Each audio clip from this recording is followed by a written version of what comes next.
So last season ended on a high, with us eventually managing to grab a 5th spot on the final day of the season and securing what we thought was going to be European football for this season. However, there is the slight problem of the Swedish Cup. We now have to rely on the correct team winning the Cup like 7 months from now to decide whether we are actually going to get into Europe this season or not. But today, we have to put that out of our mind, as it is a transfer window. We have a huge spate of time now, a reasonable budget, we hope, once we finally find out our budgets, to go out there and try and find some of the best youngsters in the world to make this team that little bit special. So join me, if you will.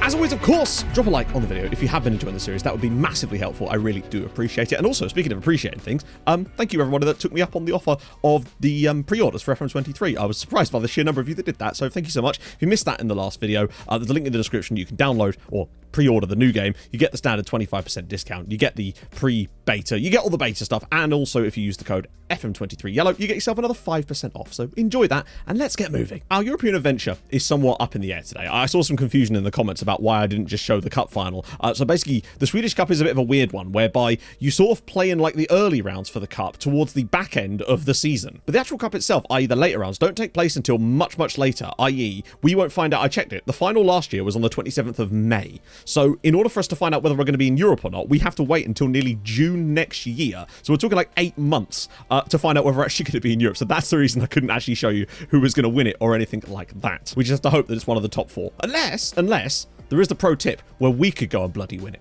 So, you know, we're actually going to have to try in the cup this year. But since it is, of course, transfer window, it's the best time for us to just dig in and have a little look at where this squad needs to be strengthened. I've got my ideas pretty much straight off the bat. It's also worth noting, of course, that we do have a couple of signings that are already pre-arranged, so we need to take that into account as well. Now, Strike Force. I really like Juan Martin, or Martin, or Martin. Honestly, don't know. Man is American, but he has Spanish and Argentinian second nationality, and he was born in Moron, Argentina. So honestly, his surname is a complete enigma to me. But we'll go with Juan Martin for the moment. We've obviously got Castilla up there too. Lindstrom, Seeger, Cisse, the others. It's really that left-hand side of our strike force to me. I don't think we have that out. I know that Lindstrom obviously got 15 goals last season, and that's great, but you can see how when we took Lindstrom out and started trying some different stuff and trying other things, we played better as a whole. Feels like Lindstrom is a great player in certain tactics, and I don't think he works particularly well in ours, because it felt like he was often scoring goals in games that we'd like draw 2-2, and he'd grab both goals, but it was costing us elsewhere in the team. And I think we just got better after all when we switched things around a little bit. So I still think that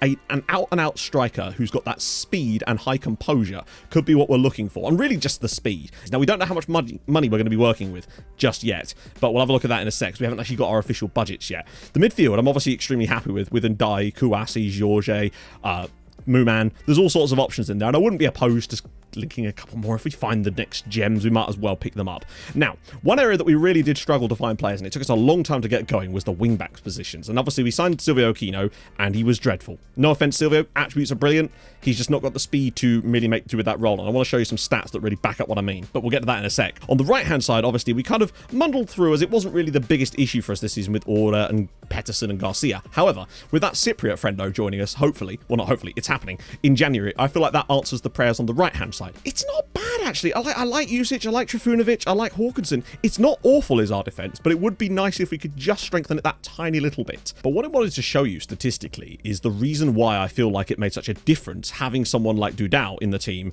as opposed to Aquino. Because Aquino's attributes, like when you look at Aquino, he's a very solid player. He's solid, but not spectacular. I mean, look at the drop-off there, and that's not really a lot we can do about it. I've got him listed at the moment for 12.5 million.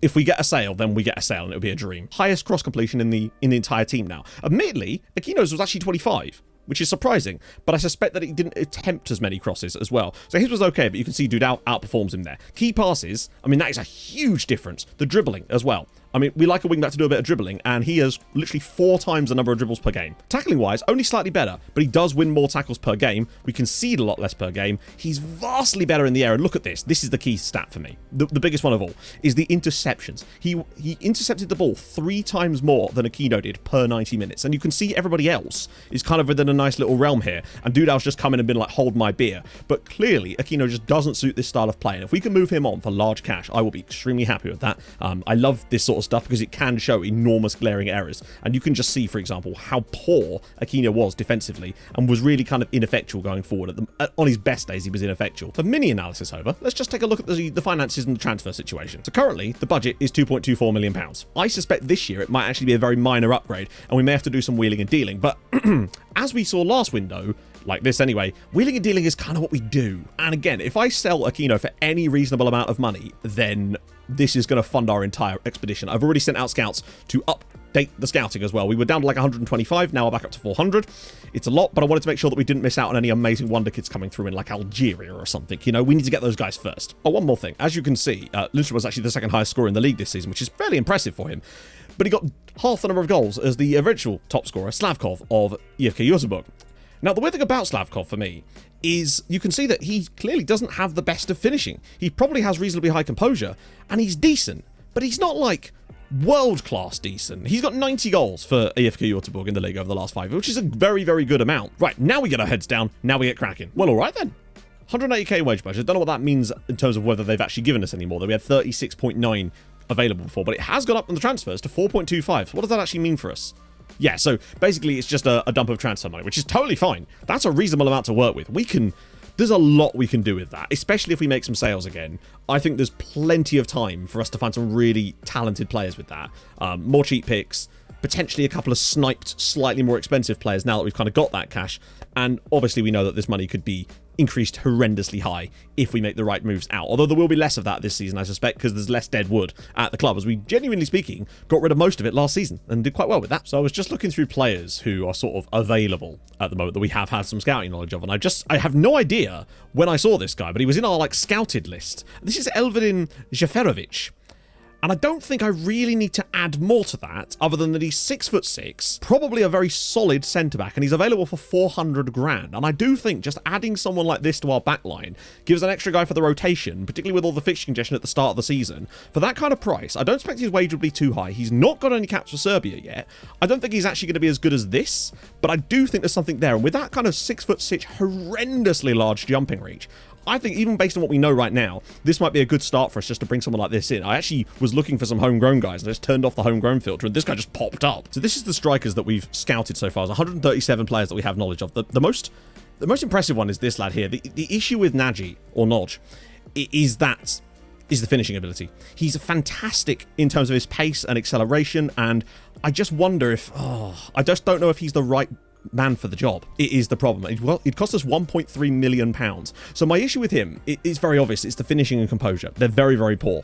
Composure's okay. Finishing is poor. We know composure's more important, but he does have extremely good physicals. And I wonder if that could be enough. I just don't know. He might be someone we come back to, potentially, if we're really struggling to find someone to buy. And then you've kind of got the opposite end of the spectrum with Mfo Sabia, who is a South African striker who actually has the finishing and composure, but he then lacks the physicals. If we had a combination of these two players, they'd be a world class for a start, which would be a problem. But that's what we want to try to find. If we can find someone that does a bit of both, then that's what we kind of need. I have managed to get Jezerovic, but he's very expensive. He's got another release clause, and he would cost us a lot in wages, but I do think he's extremely good. It is a risk, but it would also solve a lot of problems for us, particularly with that transfer fee. If he was costing us like 5 million, I wouldn't even think about it. But when we're paying so little in terms of the fee, we're sort of making that money back in terms of his wages a little bit anyway. It's not the deal I would normally like to do, honestly. I've had to bump his appearance fee up just in order to get him to even talk to us about this. Like, it went orange straight away, and I kind of want to get this deal done. And as I come to look at this, I actually feel like a lot of these guys, again, they've not got homegrown status. The likes of Charlton Order doesn't. There's a lot of guys further down that are just no way, definitely not staying.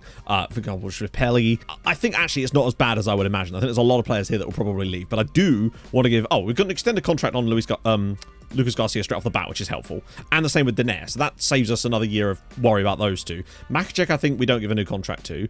I think George needs one. And honestly, I think it's George, Emmanuel John, and Trifunovic. Provided their contracts are not going to be absurd, I think, honestly, those are the three. It's less than his original 4.8, and it's not a huge bump. Yeah, okay, I've offered him an extra £100 a week to get rid of the yearly wage rise clause and make it to 5 years, because he's only 23. He's a useful player to have around the club, so I just like keeping players around on relatively low deals like that, and I think that can help us out. Okay, so it's 3 years and it's 3.6, so it's still a bit of a bump for him, but it does extend him a little bit more, and I think that will kind of do it for the contracts I want to extend, other than the two clauses we've got. I think that will get rid of some more deadwood at the end of next season. This right here might be one of the most bizarre things I've ever seen.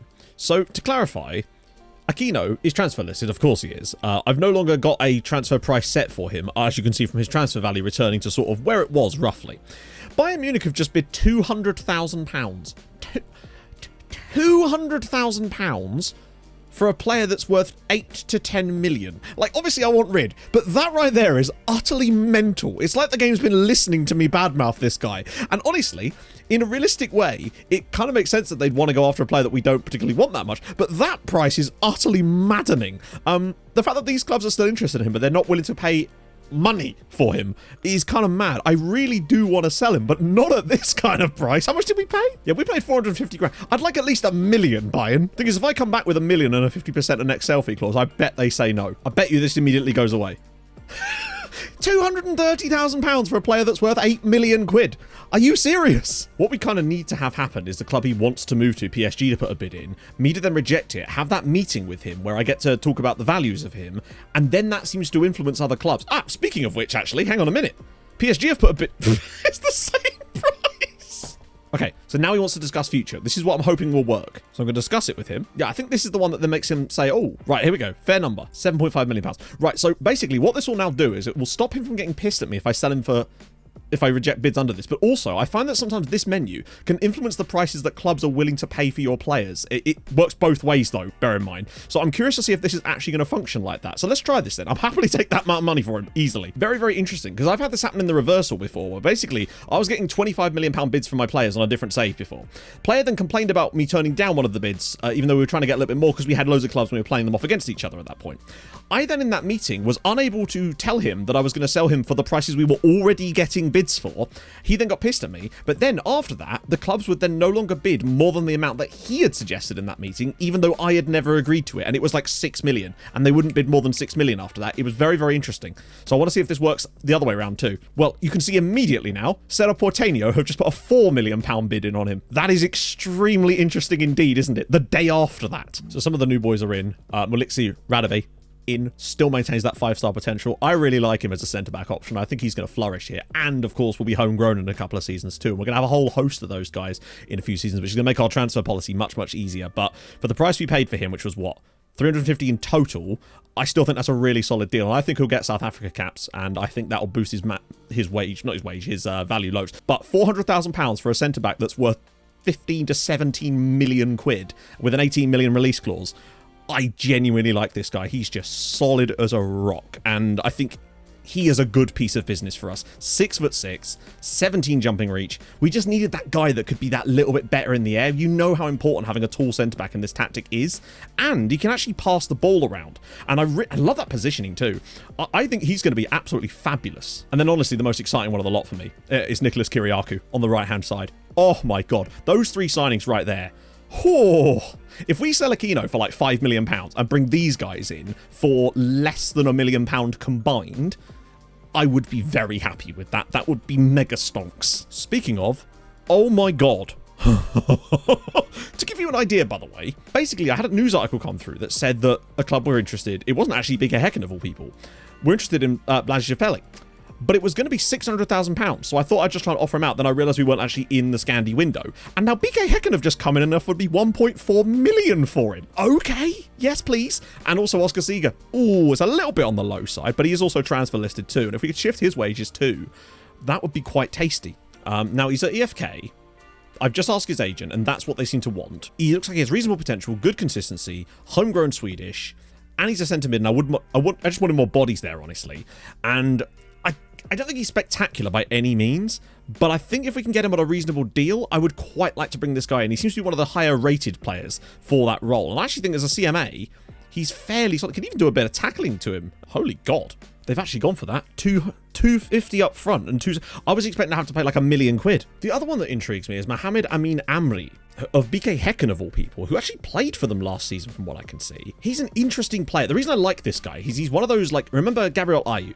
One of those players that can kind of play in all of these positions. It says asking price is too high. For me, I don't think that is too high, honestly, for someone like him, unless it's just that it's a massive Like, maybe they're just trying to sell us a bridge here, but I actually quite like this guy. I might just pay it, honestly. We've got the money. If we could sign a couple of Swedish lads here, because this here is our Swedish homegrown list, by the way, of all the players that we've scouted so far, and you can see there's a few guys on there. There is also Anton Kraft, who I really like, of BK Häcken. The problem is the price on him is genuinely too high, and he was really good for them last season. That's why I'd quite like him, but I can't drop 4 to 5 million on him at this point. But if we could get these two, that'd be quite a nice little bump. 1.2k a week for 5 years with an international wage clause. I don't mind that at all, actually. He's all right. Similar story with Amini Amri. Like, it's a very low wage. Is he just not that good? Or am I missing something here? I think his attributes are okay. Okay, so the whole Aquino thing didn't work out entirely. Weirdly, despite those clubs, those European sides remaining interested in him throughout this entire period, I tried offering him out to them and nothing happened. But what I would say is we've gone from, at the start of the window, being bid £270,000 for him to now selling him back to Paraguay for £4.8 million. In less than a year, we have made 10 times our money on Silvio Aquino. The chance to get £4.5 million for this guy, I think, is about the biggest stonks we've done in the entire save in some ways. So yes, Silvio, I'm sorry it didn't work out here, buddy. I'm sorry about the broken ankle. Promise it wasn't me. But what a piece of business to do in a year. That's going to help us out massively now. But that right there is not a bad profit in 1 year. Really, is it? So we've got Zetterberg. Honestly, I actually think that's a good bit of business for us. Long-term deal. Looks to have reasonable potential for us. I think he's a decent young player, and I'm glad to bring him in, honestly. Because at the moment when it comes to our scouting, we're in that situation where they've moved through all the players that we were already looking at, and now they're going through getting those initial reports on all of the new guys they added into the system. So that's going to take us, I would say, like a month for them to get through those players before we get back into the guys that we already have more knowledge of, unless we find any amazing gems. So we're definitely getting there, but I feel like it's going to be at least another month before we actually move on any more players, potentially anyway. So we'll have to see how we do through. We've got friendlies and stuff. The cups will start like next month as well. Yeah, so as we expected, Mohamed Amin Amiri ended up joining Tromsø. I might be able to loan him in for a season, just so we've got him in the squad. So I've managed to get Mohamed Amin Amri in on loan from Tromsø for the season. They took out the clause. Basically, I removed it, and then they wouldn't let me, like, do anything with it. So then I submitted the deal, and then they would. But does it have, like, an optional extension? No. For some reason, on one of the things, it was saying that they wanted a £1.7 million optional fee release thing then. But then that just never got put in there. Cons, none. Oh, wait. No intention. That's not what I was thinking at all. First game in the cup, 3-0 victory over EFK Värnamo. 2 goals for Ceesay, 1 for Lindström. I think all 3 assists actually came from Arona and Dye. He looked really good in that deep position. If we just can't find a striker, I'm happy to go into this season with Babukar Ceesay as our striker, because I still think he will score goals, and it would just give us time to try to find the guy that we need, because I just don't want to splash out on someone that's just not good. So second game in the cup, 4-0 victory away at Täby. 2 for Ceesay again, 1 for Usage, 1 for Arona and Dye, who was again fantastic. Now, you'll notice something here. I tried something different out with the tactic here, because I'm always worth experimenting with things. And someone mentioned to me the idea of, because do you remember a few years ago we tried a system where we had a DM in this and it didn't really work out, but someone suggested to me the idea of trying a roaming playmaker in that role. And I must say, I did rather like the way it made this team look. We were very, very stable. We weren't getting caught out when our midfield got bypassed, because Vatka was just able to sit there and clean things up. But also, with that roaming playmaker role, he was just kind of everywhere. And it also meant that when you had the DLFs dropping deeper to collect the ball, and these guys moving slightly forward, they weren't getting intersected by the AP, who I often find goes missing in games. So it's very interesting, and I do wonder if this is something that could actually work for us. Okay, so this just got that little bit worse, because now Babukar Ceesay has torn his hamstring and is going to be out until probably like the end of May, if not early June at this rate. So that's the one striker that we have that's actually functional and has looked good though so far this season. So now we're in an even bigger pickle. Well, that's actually kind of fascinating. Orebru 2, AIK 0. Lindström obviously had to start, and then Kouassi. It really does feel to me. And look, again, Vaca putting in another solid as hell performance in that role. It's like he's just picking the ball up and able to spray passes around. It's just making us so solid, but still giving us an attacking threat on the break. And not even on the break, just some lovely build-up from time to time. I do wonder if this is a way to go for us potentially with our current setup, because it really seems to work nicely. I think it might be time to go after Isvan Nodge. I think, despite that lack of finishing and composure, I have this feeling that he could just get into positions for us. And I think we might have to try and trigger this. Now, the problem is, he has signed a new deal since we last looked at him, but that was over 2 months ago, and I'm hoping that will... Let's just ask his agent. Yeah, okay. So they'd want decent cash, and he would want decent wages, and he wants lots of stuff, but I still think he might be a worthwhile signing for us at this point. We've got the cash, and we kind of just need a striker. They went for $1 million. I was expecting way more than that. Well, with a 50... I'm fine with that. It is a lot, and it does have a £22.5 million release clause, which they were unable to get rid of, but I think that, honestly...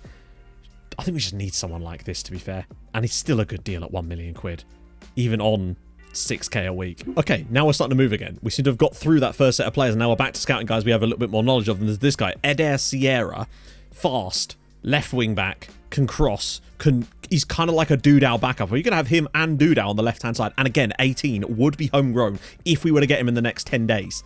Or next 7 days, and we would need to do this quickly, but I feel like if we could get Eder Sierra as well, that'd be a huge deal. Also, the Nodge deal is going through, which is fantastic, and I've got a cool update from our head of youth development. They actually wanted quite a lot for him. They wanted like 3.5, well, like nearly 3 million, but I've got him down to 1.4 up front, and I think we can afford to make that deal happen as well. Get a couple of these guys in and really strengthen this side now. Remarkable improvement in his attitude, but result of on-field events is now more professional than ever. This rarely ever happens, and let alone does it happen, usually it's a negative thing. It's changed his personality. I can't remember what it was on before, and it's presumably a hidden attribute that's changed, but I think it's going to make Nicholas Kiriakou even better, and he's already growing. He's already getting better. I mean, I think, honestly, for the price we've just played for Isfan Nodge, I believe his surname is pronounced Nodge, that is... I think we can get that. I think if he's got the right personality, which it appears that he does, I think we can get that finishing and composure up anyway, just by training him in that role. And I think that he's just very, very good. So it looks like we're going to sign Eder Sierra. Also, they put the release clause of 41 million in here. 41 million with an expiry date. I didn't even have to put that in. Oh, imagine having him and Duda on the left side. And if we get him in the next, literally in the next couple of days, he will be a homegrown player. So annoyingly, we got Jules Gordon in the next round of the Cup, and it did not start well. We gave away a penalty within 6 minutes, which was not a penalty. It was just a tackle that was given as a foul. Then at the other end, they gave away a penalty, which was just a tackle, not a foul. We scored that, and then Ndiaye was sent off for a perfectly good tackle. The referee had an absolute wombattery of a time here. And annoyingly, because again, we played quite well.